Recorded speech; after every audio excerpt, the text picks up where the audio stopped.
theft, larceny, all of the other crimes that have pretty much plagued all of our societies for years. This is now the #1 crime that's committed in the United States in very, very large numbers, and it increases every year. And it's not very different in Europe, Asia, even in the developing countries. Cybercrime is very, very prevalent. There's a reason for it.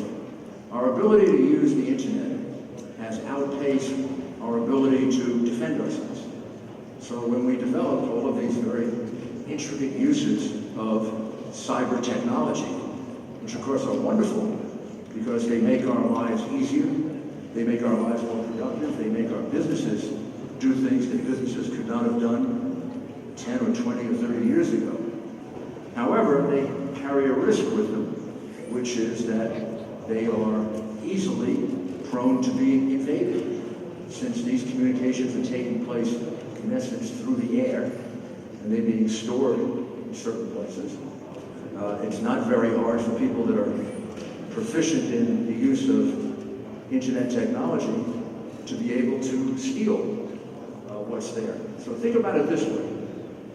Think about a bank for a minute. Before there was cyber, before there was internet, there were banks. And people had money in banks. And people often had large amounts of money in banks. And governments had large amounts of money in banks. And banks were susceptible to being robbed, having people come in with guns, hold up the bank, and steal the proceeds in the bank. They were also prone to having embezzlement. High-level employees or middle-level employees who had access to the money were able to steal it, divert it, give it to their favorite criminals.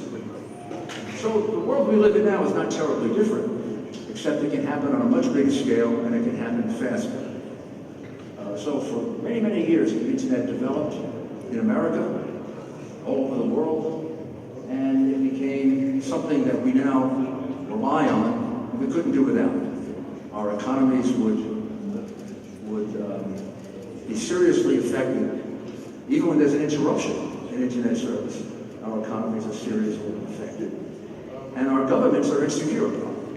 They're prone to violations of national security, secrets being taken, corporate secrets being taken. So we can complain about this all we want.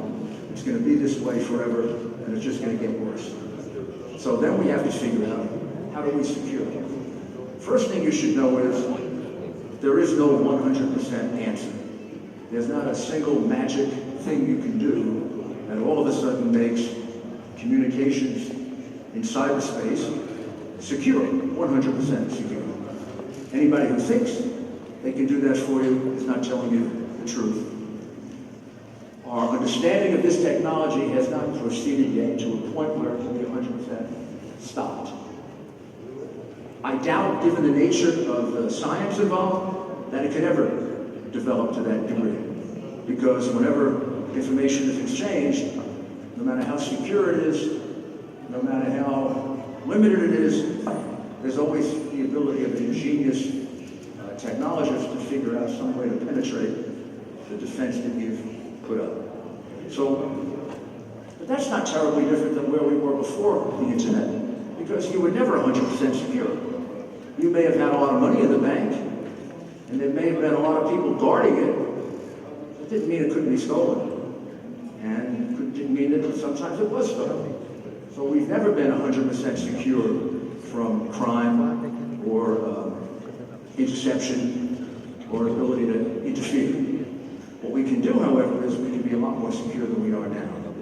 So what I've been doing for years, from way, way back, when nobody was paying attention to this, is trying to evaluate the systems that give you the best chance of being secure. And I'm just going to outline that for you now, because it's not terribly different in the United States, or in Europe, or in Asia, or in Africa, or any place you're going to do this. The difference is the scale.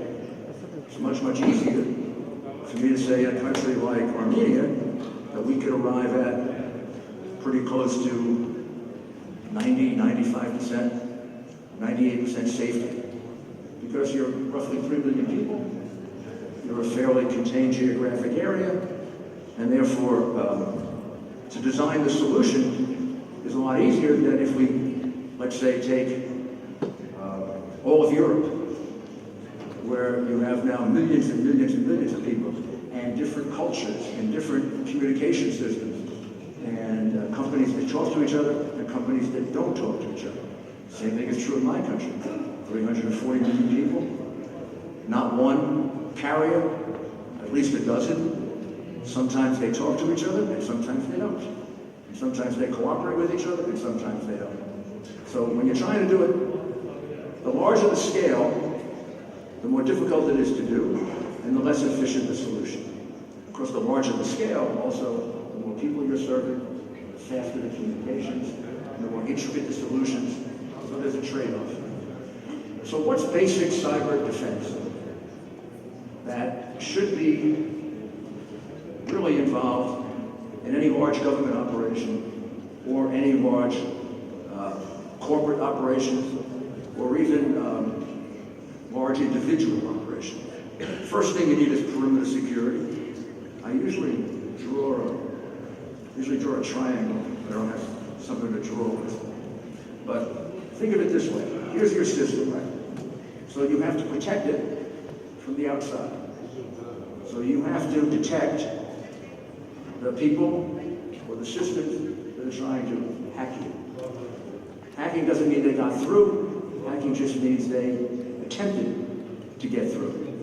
Most times when you're hacked, nothing happens.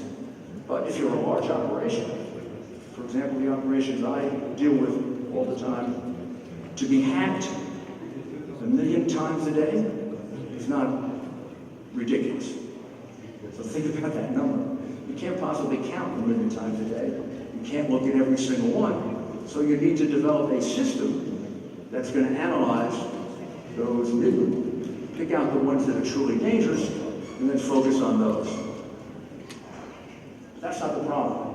If that's all you do, in most countries, that'll get you to about 50 to 60% security. Best maybe 60%. So what you have to do then is you have to have another system. It can be very simple, very complicated, depending on how large the process you're protecting. For internal detection of the hacks that got through. Because all the perimeter security can tell you is who tried to get through, probably give you a little information about who got through. It's not terribly accurate in doing that, because that isn't their business or their specialty. So then you need another software, and usually another software provider that detects internal penetrations. There are far fewer of those. If you have 100,000 hacks, you may have none that penetrate, or you may have one or two. But those have to be detected, and they have to be detected quickly. And this is where most of the major thefts of information take place. They take place not because somebody got in quickly. They take place because somebody got in quickly and stayed there for a long time. The longer someone penetrates, the more information they can obtain. Most of the systems we're talking about are extraordinarily complex. So if you get in for 1 hour or 1 day, you're not going to find very much. But if you're in there for 10 months, or 11 months, or 12 months, or a year or 2 years, you can start to learn the system, because you have plenty of time to navigate through the system, find more vulnerabilities, and ultimately maybe own the whole thing. So you can shut down the public utility. You can get all the information in the hospital. You can start moving money around in a bank and do it quickly before it's detected. Any one of a number of things. So you need internal mechanism to pick up the intrusions that take place. The third thing you need to be able to do is to take that information that you've gathered and give it to a group that specializes in investigating, who can take that information and can go out into the world and find out who are these people trying to evade you.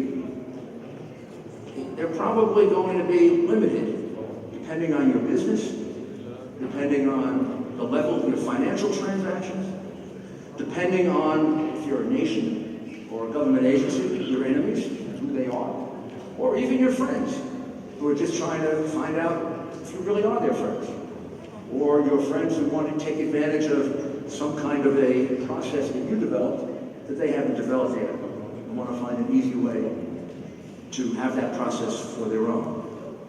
So that group has to be able to categorize those intrusions, figure them out, and then start to make you more secure against the things that are going to happen than against every kind of intrusion that can possibly take place. Because you can't possibly defend against every possible intrusion. You have to make a calculation of what are the most prevalent for you. That's a third discipline, absolutely necessary for basic cyber defense. And then the one that probably is the most interesting and the one that hasn't developed yet completely as fast as the others is to set up imitations of your cyber system so that when we can figure out who's trying to invade you, we bring them to that site rather than your site. And we find out who they are before we let them into your bank, we let them into your public utility, we let them into your defense agency, or whatever the system is. Sometimes they're called ghost sites. They pretend to be you.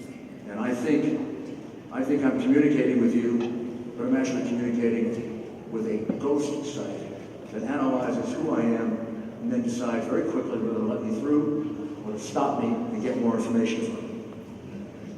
The final, and the one that's ignored the most, and the one that can probably do you the most good, quickly, is identity protection. All of us in this room have cell phones. On those cell phones are probably extraordinarily critical information about your business, your government agency, maybe even your private life. And somebody doesn't have to hack your government or your business's IT system. They can hack your phone. And they probably can find out how you get into that system. And if they find out how you get into that system, they can pretend to be you and get in. So you should have identity protection. Not only should you have identity protection, I don't know, do you have an assistant or a secretary or somebody who helps you keep track of the information you're getting? Because if you do, my secretary, I don't have my phone with me right now, John is holding it, so nobody can hack me.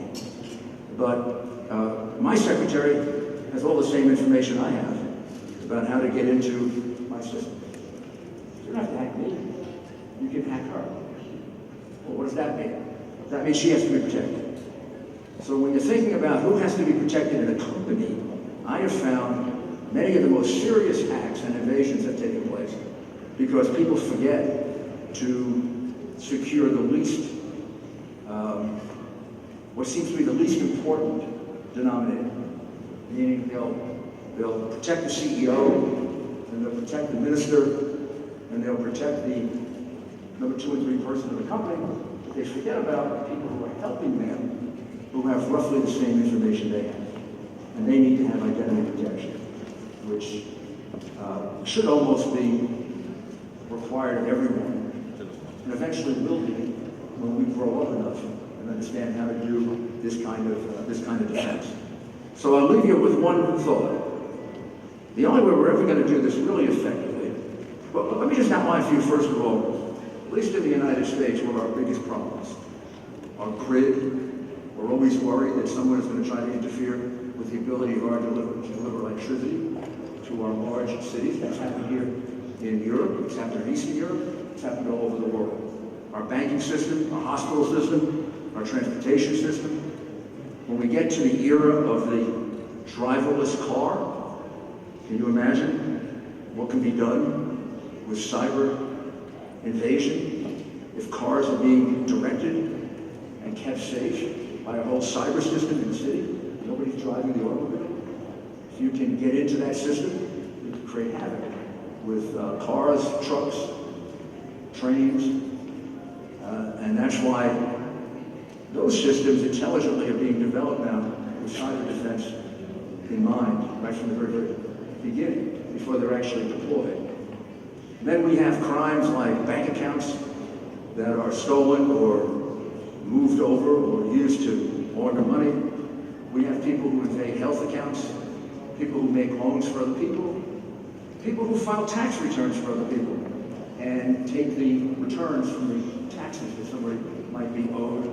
We have people setting up pension accounts that aren't theirs. And we have, of course, prevalent theft of both corporate and government secrets. So those are the things that we have to defend. All of them can be defended. We haven't, and you haven't, I am sure, meaning your countries, and my country, have all been probably much more interested in what I call cyber offense, how to use it for profit and how to use it for exploitation, and much less interested in defending it. But we're now at a point where we have to catch up. And I think the more cooperation that can take place, I mean, you have an excellent vehicle where if you cooperate, you're going to be able to do things that maybe you can't do on your own, particularly, let's say, a country the size of Armenia that does business with the rest of the world. The EU can be very, very valuable in allowing you to work on joint solutions. Because if, in the interconnected world we live in, the whole world is communicating with, even with Armenia. So you're vulnerable not only to what's going on in your country, but what's going on in countries all over the world that we do business with and communicate with. So we've got to overcome whatever fear we have, paranoia we have, and we have to communicate with each other, at least about cyber defense. I don't see how anybody loses by each of us learning more about how to defend ourselves. It's one thing to say maybe there's some nervousness about cyber defense, but I can't see why there'd be nervousness about cyber defense. So thank you very much, and if you have any questions, I'd be happy to answer. Or maybe later, what's the right format? How we, what processes we use for fear that somebody's going to take somebody's secrets. But cyber defense, there's nothing really secret about it. And if I share with you the way to defend, about the only thing I'm doing is cutting off my ability to invade you or to steal from you. And I guess if I want to cut that off, then I'm probably not a good actor. But I don't see the risk in sharing information about cyber defense. I think ultimately, if we do that, we get as close to 100% as we possibly can. To the extent that we don't, then you're going to always have some players that are on the outside and not cooperating, and that leaves you more vulnerable. So if one country comes up with a great cyber defense solution, don't see why you wouldn't share it. I mean, I guess that's a little simplistic, but I think that's an area where we can cooperate without fear that we're making ourselves more vulnerable. We're just making ourselves better defenders.